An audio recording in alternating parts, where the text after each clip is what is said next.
let's look at some ways we can set up a physical space to create a wonderful online classroom environment. It's a bit like being on a movie set. So when you are on set, you need it quiet. This means no barking pets, no loud household members, and no noisy yard equipment right outside your classroom window. You also need a strong internet connection.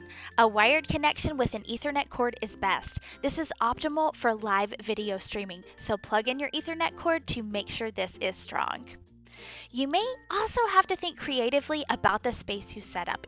An office is ideal. However, you may not have an office in your home. So let's think creatively. Can you use a playroom corner, your kitchen table, your bedroom, your laundry room, your bathroom, or even a closet? It's all about the space you have behind you. Is your backdrop clutter-free? So can you set up a background that is educational? Maybe you use teaching posters, child-friendly decor, organized bookshelves, shower curtains, maps, or a vinyl background that you have printed. You also may want your space to be functional, using something like a whiteboard to write on, or purchasing an oil drip pan from an automotive store. This is inexpensive and can be a magnetic functional space in your classroom. A pegboard is another great option. This is flexible. You can put pegs in, make a shelf, move it around, and change it up as you wish, depending on the lesson you are teaching at that time. Some things you don't want to show. This would be maybe your unmade bed, someone making waffles in your kitchen, or your cat walking behind you on the couch. These can be distracting to your students. Next, let's think about lights in your classroom space.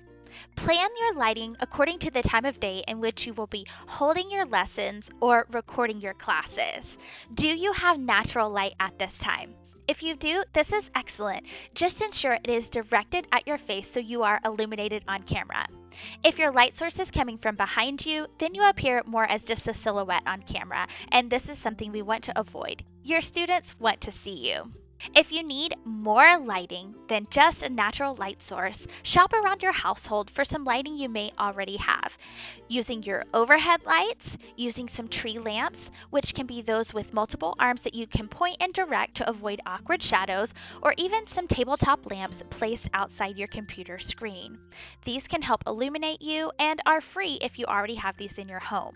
However, you may want to make sure you avoid some awkward glares on things such as whiteboards or laminated props. If I hold my whiteboard straight, you can see the lighting in my classroom. A slight tilt takes that glare away, but does not distort the image for my students to see. This is also helpful for your laminated props. If your household lighting options aren't giving you the brightness you want in the classroom, you may need to invest in some lighting equipment. A ring light is a great option for a small space. These are typically very compact. They vary in sizes and price ranges, so shop around to see the brightness you're needing for the space that you have. Another option for investing in lighting equipment is using professional lighting that maybe a photographer would use, something such as softbox lights or umbrella lights. These are really great if you're teaching in a dark space and really want excellent lighting on camera. However, they are a bit large, so make sure you have room for these in your classroom. You want your students to see a steady camera view and avoid things that are wobbly. So if you're on a laptop computer, avoid placing it in your lap. Place this on a hard surface instead, such as a table or a desk. If you're on a handheld device like a tablet or phone, place this in a stand or a stable place as well. Some options could include a music stand or even using a pop socket to prop this up. But just remember, with a handheld device, if it falls, you need to be sure you are comfortable with what the audience sees. So make sure everything is ready for the camera. Also consider your device type. Will you be using an internal camera or an external camera?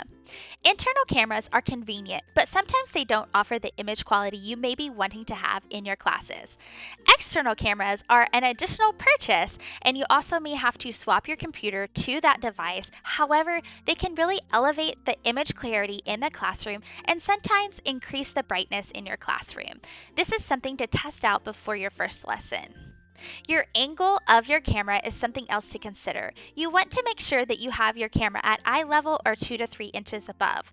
This helps to make it appear as if you are looking your students directly into their eyes, but it's also a bit more flattering than looking this direction at you on camera. Some ways to lift your device up off your table include using a paper tray, an Amazon box, or a laptop stand, just raising it up slightly so you get a better view in the classroom.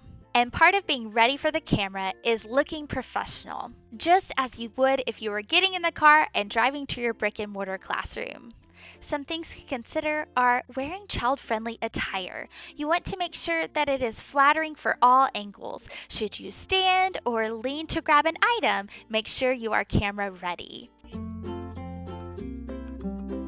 It's time for your lesson. First, consider your posture. If you are seated, try sitting on a kitchen chair instead of the sofa. If you're on a sofa, you may be tempted to slump and lounge instead of having that great posture on camera. Standing is also a great option if you want to move about freely in your classroom. There are many advantages to wearing a headset. You have a clearer sound with little to no echo. Sometimes headsets also have a mute option. For this headset, I can flip up my mic and you can't hear me. Other headsets have noise canceling options. This is great if there are other people in the household you are teaching from and you don't want them to be heard on camera.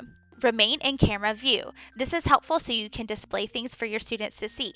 If you need to clearly show something, start at your shoulder and then move towards your nose so you can see this on camera.